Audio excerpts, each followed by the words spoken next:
তো বরফ, আমার উপরে এভাবে দাগ দিচ্ছ কেন?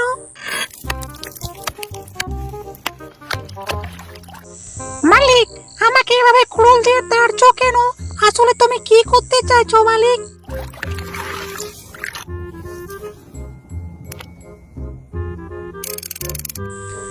মালিক, এই বরফের মধ্যে কি তুমি মাছ পাবে?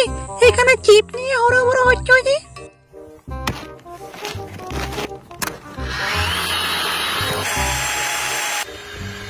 মালিক, এই বেলুনটা দিয়ে তুমি এখানে কি করবে?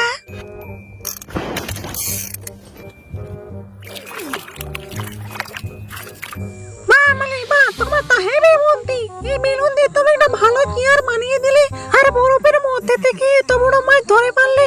মালিক, তোমার তো হেভি বুদ্ধি। এই বন্ধুরা, তোমরা একটা মালিকের জন্য একটা লাইক করে দাও আর চ্যানেলটাকে সাবস্ক্রাইব করে দাও।